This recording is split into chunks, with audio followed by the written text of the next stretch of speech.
Assalamualaikum warahmatullahi wabarakatuh. Perkenalkan saya Safiruddin yang pada kesempatan ini akan menjelaskan tentang filsafat pendidikan klasik dengan tiga tokoh utama, yaitu Plato, Aristoteles, dan Confucius. Nah, untuk memahami pemikiran ketiga tokoh besar ini, kita perlu mengetahui latar belakang dan konteks pemikiran mereka. Yang pertama, Plato. Plato merupakan filsuf Yunani yang mendirikan Akademi Athena, tempat pendidikan tertua di dunia barat. Ia hidup di masa ketidakstabilan politik Athena pasca kematian gurunya, yaitu Socrates, yang dieksekusi karena dianggap meracuni pemikiran kaum muda. Yang kedua adalah Aristoteles. Aristoteles merupakan murid Plato dan kemudian menjadi guru Alexander Agung yang menyaksikan runtuhnya sistem masyarakat Yunani tradisional dan bangkitnya Imperium Makedonia. Yang ketiga adalah Confucius. Confucius merupakan filsuf dan pendidik Tiongkok yang hidup di masa akhir dinasti Zhou yang penuh konflik dan kekacauan sosial. Nah, ketiga tokoh besar ini juga memiliki pandangan atau tujuan pendidikan yang berbeda. Nah, tujuan pendidikan menurut Plato uh, dikelompokkan menjadi tiga. Yang pertama yaitu pendidikan untuk mencapai kebenaran universal. Nah, bagi Plato, pendidikan adalah proses penyempurnaan akal dan jiwa untuk mencapai kebenaran universal yang abadi. Yang kedua, pendidikan untuk memimpin negara ideal.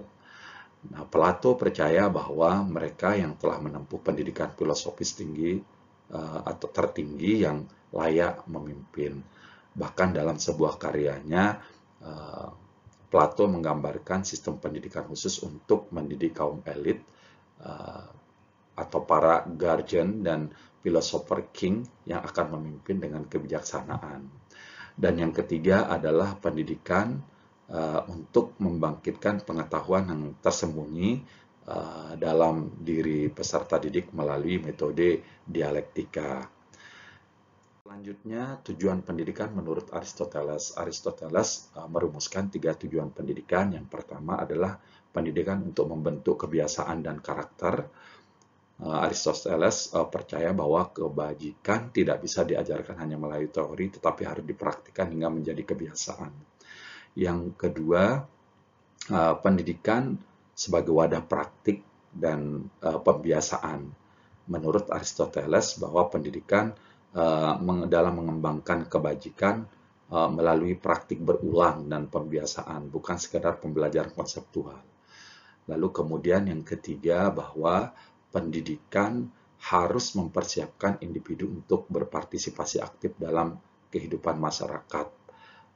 Karena kehidupan dalam komunitas masyarakat bukan hanya penting tetapi merupakan syarat mutlak untuk mencapai kehidupan yang baik.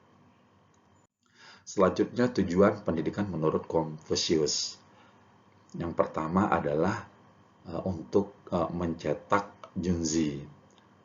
Junzi adalah orang berbudi luhur yang harmonis antara kualitas batin dan perilaku sosial. Yang kedua adalah untuk pendidikan diperuntukkan untuk memperbaiki diri dan masyarakat. Tentunya dengan menekankan dua nilai inti yaitu Ren dalam hal kemanusiaan, belas kasih, dan Li dalam kesopanan ritual dan etika sosial yang keduanya harus berjalan beriringan. Nah, yang ketiga, Confucius membuka pendidikan untuk semua kalangan tanpa memandang status sosial, bahwa ia percaya setiap orang memiliki potensi untuk menjadi junzi melalui pembelajaran dan usaha yang tekun. Nah, selanjutnya metode pendidikan. Nah, ketiga pemikir mengembangkan metode pedagogis yang berbeda yang mencerminkan filosofi pendidikan mereka masing-masing. Misalnya Plato dengan metode dialektika. Plato percaya bahwa metode dialektika ini mampu menstimulasi pemikiran kritis dan introspeksi. Yang kedua adalah Aristoteles dengan metode kebiasaan. Aristoteles menekankan pembentukan kebiasaan baik melalui latihan berulang dan pengembangan karakter.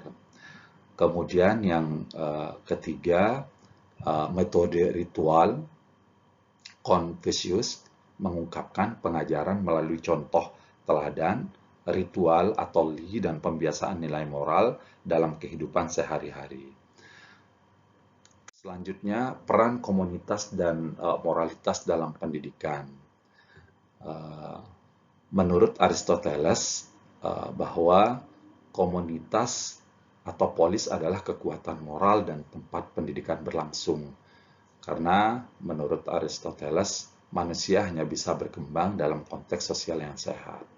Kemudian Confucius tetap menekankan kepada pendidikan sebagai sarana untuk menjaga harmoni sosial dan moral masyarakat luas yang dimulai dari unit terkecil yaitu keluarga.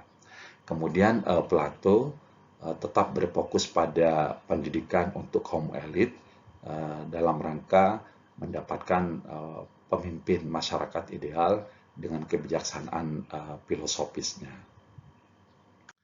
Nah, persamaan dan perbedaan utama dari ketiga tokoh ini adalah yang pertama, mereka memiliki persamaan fundamental. Nah, ketiga tokoh ini, baik Plato, kemudian Aristoteles, dan Confucius, mereka sepakat bahwa pendidikan diperuntukkan untuk kebajikan. Mereka sepakati bahwa tujuan utama dari pendidikan adalah untuk membentuk manusia yang bermoral dan berbudi luhur. Yang kedua adalah mereka menyepakati bahwa peran guru sebagai teladan. Guru harus menjadi contoh hidup dari nilai-nilai yang diajarkan. Yang ketiga, pendidikan sebagai solusi sosial. Mereka sepakat bahwa masyarakat yang baik dimulai dari pendidikan yang baik. Ketiga, tokoh ini juga memiliki perbedaan dalam pendekatan. Plato tetap fokus pada dunia ide dan kebenaran universal. Pendidikan terbatas untuk calon pemimpin terpilih yang memiliki kemampuan filosofis tinggi. Kemudian Aristoteles tetap untuk menekankan praktik dan kebiasaan dalam konteks komunitas, bahwa pendidikan lebih aplikatif dan terhubung dengan kehidupan nyata. Lalu kemudian Confucius dengan tetap fokus pada keterbukaan untuk mendapatkan pendidikan terbuka untuk semua dan berakar pada nilai-nilai kemanusiaan universal dan menekankan harmoni sosial dan tanggung jawab moral.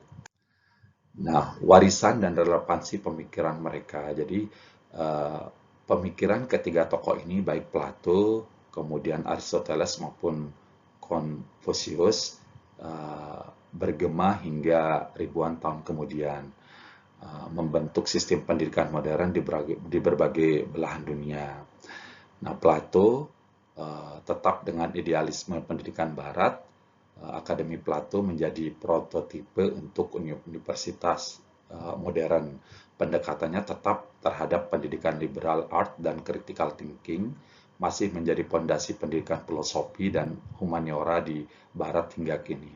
Kemudian Aristoteles dengan etika kebijakan kontemporer, konsep pendidikan karakter Aristoteles mengalami kebangkitan dalam virtue ethics modern. Banyak sekolah yang kini mengadopsi pendekatan pembentukan karakter melalui kebiasaan dan praktik berkelanjutan. Yang ketiga, Confucius, yang dengan nilai-nilai pendidikan Confucius masih sangat kuat di Asia Timur seperti Tiongkok, Korea, Jepang, Vietnam.